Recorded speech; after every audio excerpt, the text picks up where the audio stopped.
Welcome to another episode of the ADHD Parenting Podcast. Today is actually going to be the first part of a double episode. And Mike, our title for today's episode is... Your child is not your co-parent.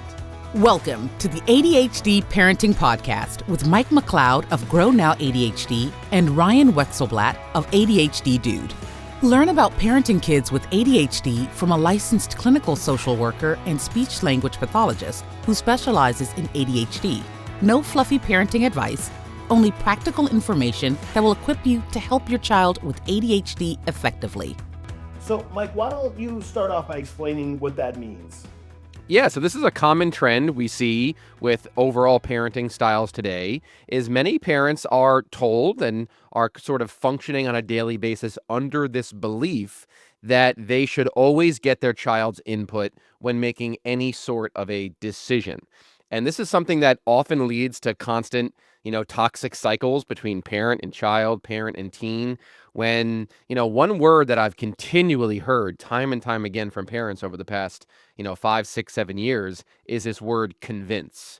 Like, I need to convince my child to join a club, a sport, an activity. I have to convince my child to clean their room, convince my child to do some sort of coaching or tutoring or whatever it is. And, and parents will say like, I need to even check to make sure he's up for that. And this really goes against exactly what the ADHD brain is always sort of seeking that path of least resistance, seeking control, seeking to lower demands and things like that. And this, it can lead to more dire outcomes when the child is sort of always given autonomy and a say when things they're not really, meant to make decisions on. And one of the things that Mike and I have seen is that many parents have been taught to always discuss their child's feelings around having to do something. How do you feel about doing this activity, or how do you feel about taking medicine? And with the intention of making sure that they feel heard.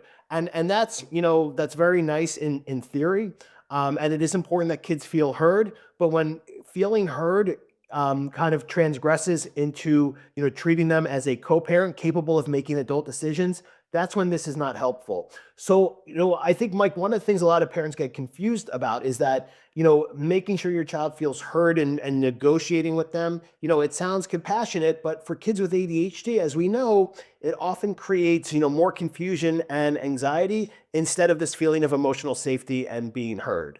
So in this episode, we're going to explain why this partnering approach to parenting is not actually helpful for kids with ADHD, and why calm, clear leadership is both kind and necessary. So our goal with this episode is to help parents feel confident that leadership is actually protective and not harmful. And we're going to really focus on research today supporting what we're talking about. All right, so Mike, why don't you start off with the research on authoritative parenting? And one of the things we do want to mention is that citations for the research that we are citing in this episode and the next episode can be found in the show notes.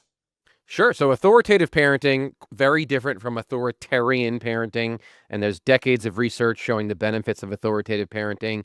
It really blends that warmth and responsiveness that so many parents today really want in their relationship with their child, warmth and responsiveness.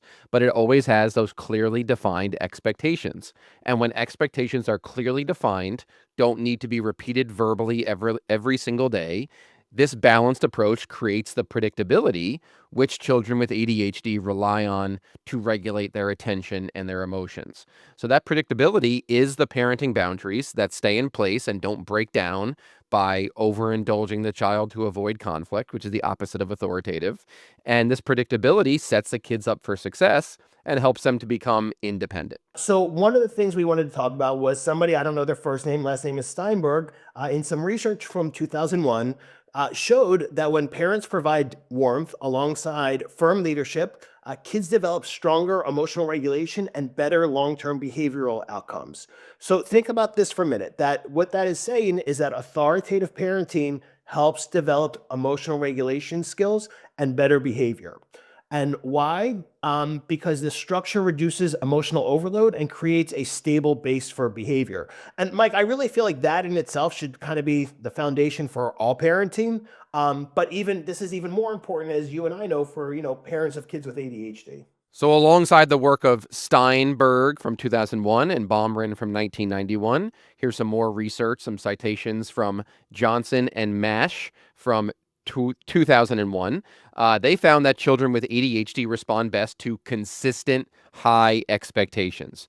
When parents lead with clarity instead of seeking the approval of the child, what we find is that the emotional reactivity of the child will decrease because children no longer feel responsible to constantly negotiate or influence decisions because the expectations are consistent and clear and there's no room for negotiation. So, Mike, what that research is really saying is that when parents take all the decision making, away from kids, and stop negotiating everything with them, it helps them. It makes them feel better. And one of the things I want to bring up as you were reading this, Mike, is I thought about a meeting I had with a mom last year who was a psychologist, and she had shared with me that her and her daughter were working with a coach trained in a certain method from a very popular book that I'm not going to mention here, but that really encourages a lot of negotiating. I think you know what I'm talking about. I certainly And do. what this mom and therapist shared with me is that after every session, her daughter was completely dysregulated. And why was she dysregulated? Because everything it was about, asking for her input and negotiating everything. And it caused her stress. It caused this girl, I think she was 12, a lot of stress, and she was like a mess afterwards. So the mom said, I had to stop it because, it was just making things worse for her every time we had one of these sessions. And I think this research that you just read really speaks to that. Exactly. And the last thing we want is any of our listeners to hear this and sort of take it to the extreme that we're telling kids with ADHD to never self advocate. Self advocacy is part of executive function. You want them to be able to self advocate. But obviously, the day to day with your child or teen, if you're listening to this, it's constant negotiation, constant arguing, negative attention stimulation to all parenting decisions, sort of always looking to seek some sort of control over the parent and become the co parent. And this is really stressing to parents is to understand your role as the shepherd to this child, to push them out of their comfort zone, keep expectations high. And because you're the adult in so many ways, you know what's best for them. You know what experiences are best for them, as opposed to them being able to choose. Because so many ADHD kids and teens, if left to their own devices, will choose to go to school, come home, and stay home, and not have the varied experiences that they so deeply need. The next piece of research we want to talk about comes from, I believe her name is Andrea Cronus Toscano. She is a researcher in the ADHD field. I apologize if I got her first name wrong. But some work that she did in 2011 with some colleagues highlighted that supportive but firm parenting strengthens social functioning. This is of particular interest to me because this is my favorite subject. And what they found was that kids with ADHD show fewer conflict-based behaviors and better peer relationships when adults anchor their interactions with clear rules and follow through. So basically what this is saying is when we use an authoritative parenting approach, when things are clear and there's follow through and consistency, it helps kids socially. It helps them have less conflict in their social relationships. And I think that is incredibly important for people to hear.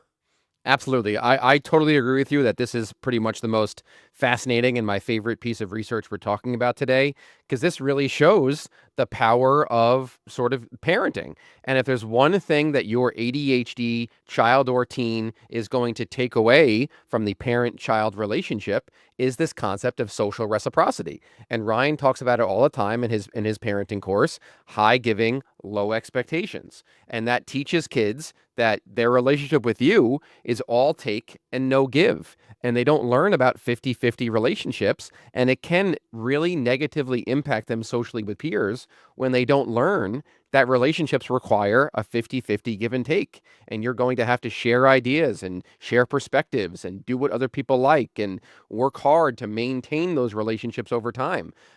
So this is a really fascinating piece that really shows that, when adults anchor their interactions with clear rules and follow through, it can improve their social relationships with peers. And that is so important with ADHD. And the last piece here that we want to talk about is some research from 2014 by people named Evans, Owens, and Bunford. And what they found was that structured routines and consistent parental authority improve follow through, and reduce daily behavioral challenges. So, kids with ADHD function best when expectations remain steady from day to day, which is why, I talk about having daily expectations in place for behavior and helping around the house. And I teach that in my courses. And Mike, what I would like you to talk about here is more the executive function piece of this, about why having these, routines and follow through, why they help reduce daily behavioral challenges. Absolutely. So when a child comes home from school and they know what is expected of them in terms of chores, homework, evening routine, getting to appointments, getting to activities, that requires them to become independent in their future thinking skills. They know what to expect. They are more internalizing their conditional if then cause and effect thinking. If I do this, then this is going to happen. If I don't do this, then this is what's going to happen. When the parents have to come in and constantly prompt, it's keeping the kids prompt dependent. And when the parents come in and constantly have to threaten losing screen time or dangle it like a carrot over their head for more screen time or constantly have to follow them around and remind them of everything that's happening, it's keeping their skills being delayed from developing. So when a child understands these the structures, the patterns, the structured routines, consistent parental authority, and follow through, it's going to reduce behavior challenges because there's no room for negotiation. There's no room for arguing. There's no room for them to be like the lawyer they are to negotiate and try to work out the demands that they want because everything's already set in stone. It's clear. These are the rules and the values of this family, and we stick to it. So, Mike, I think for to wrap up today's episode, let's talk about a little bit about why this, current trend that we see. I shouldn't even say current. I think what we see pushed a lot on, social media, both by professionals and influencers, about negotiating everything, about why it actually backfires. And one of the things is that when Mike and I post things about this, sometimes, we've both gotten pushback of people saying, well, I want my child to feel heard, and just it's being authoritarian, and it's not being authoritarian at all.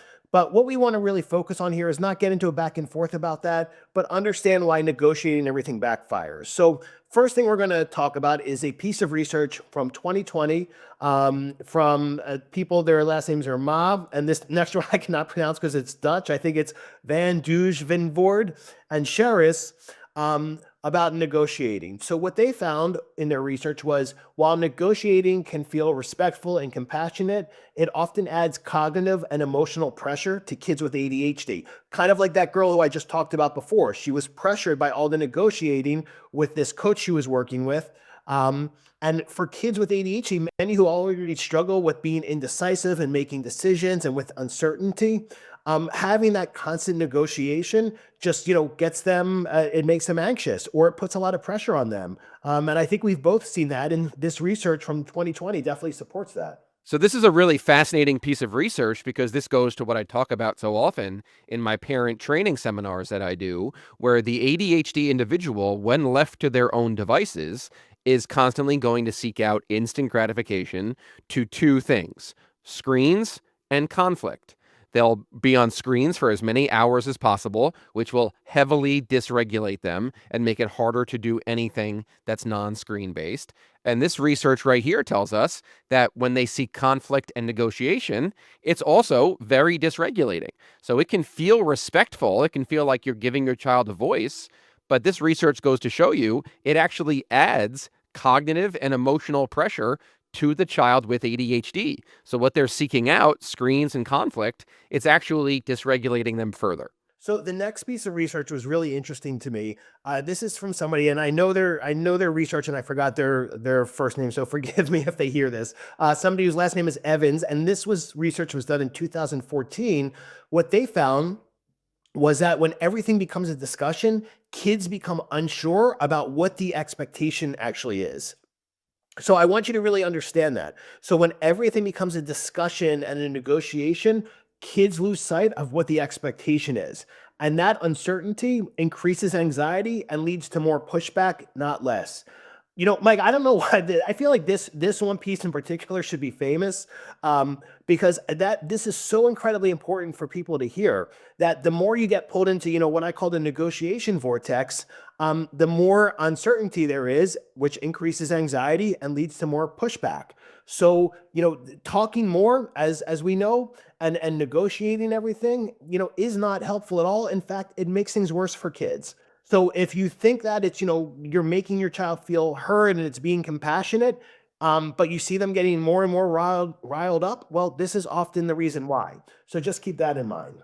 Yeah, and this word anxiety really becomes a buzzword in ADHD parenting of I don't want to push my child or my teen into something they don't want to do because I don't want it to increase their anxiety.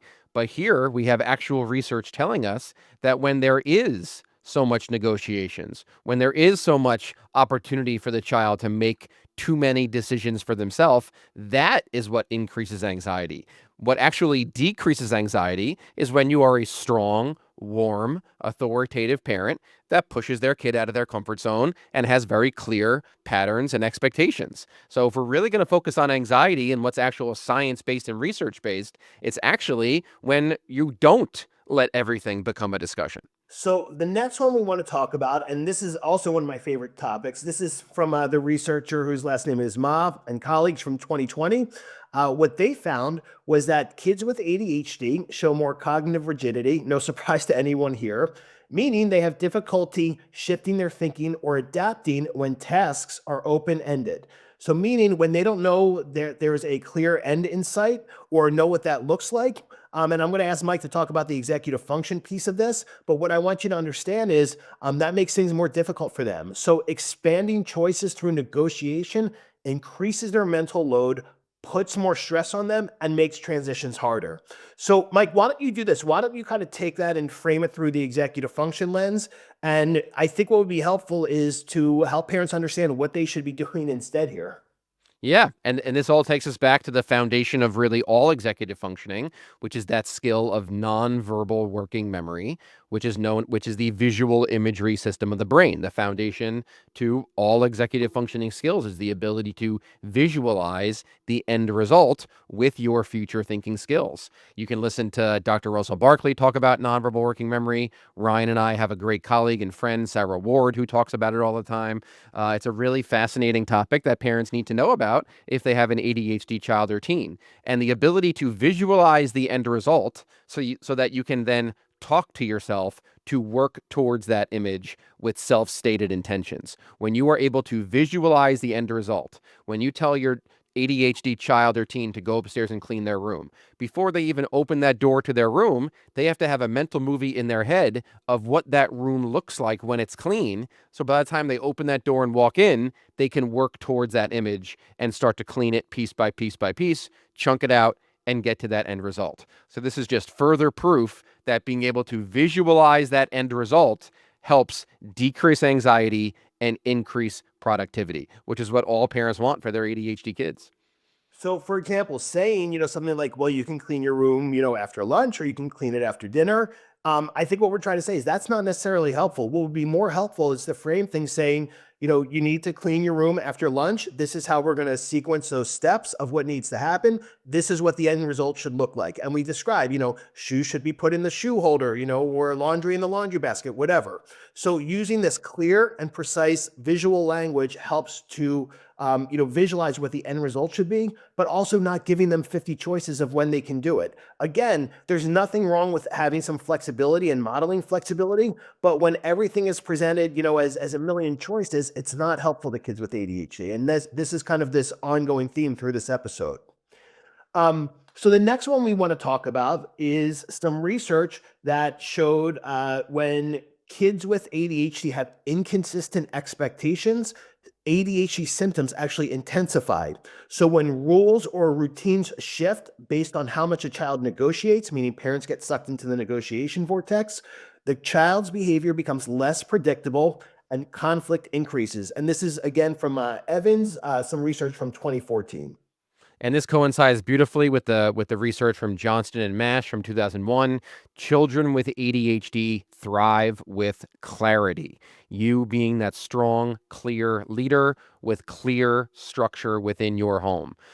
Negotiation often moves responsibility for decisions onto the child, which they are not prepared to manage developmentally. And that is such a powerful statement for parents to understand.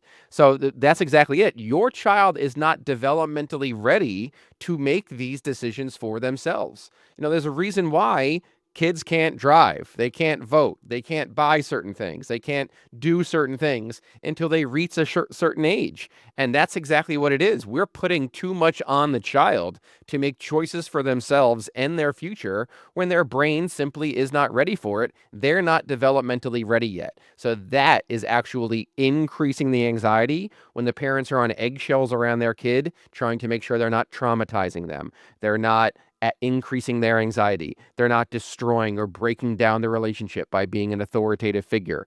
Really, what we're actually doing is increasing the anxiety by asking these kids to do things that they are not developmentally ready for yet. So, Mike, I think that's a great place to end this first part of this episode, because in the second part, we're going to start off by talking about why common parenting advice, or we should say parenting advice that is popular right now, conflicts with the developmental needs of kids with ADHD. So thank you everyone for listening or watching, and make sure to tune in to the second part of this, and we will speak to you soon. Take care. Thank you. Take care.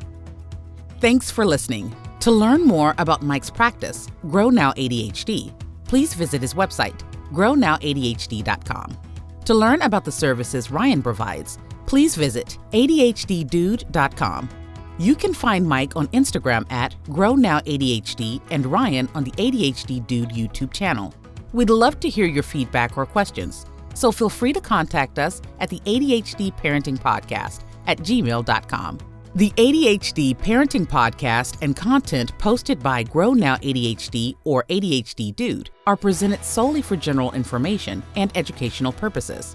Our goal is to provide valuable insights and knowledge, not to replace professional services. Mike and Ryan cannot provide clinical consultation or free advice through social media or other forms of communication. The information on this podcast is not a substitute for professional advice. If you or your child have any medical or mental health concerns, please consult your healthcare professionals.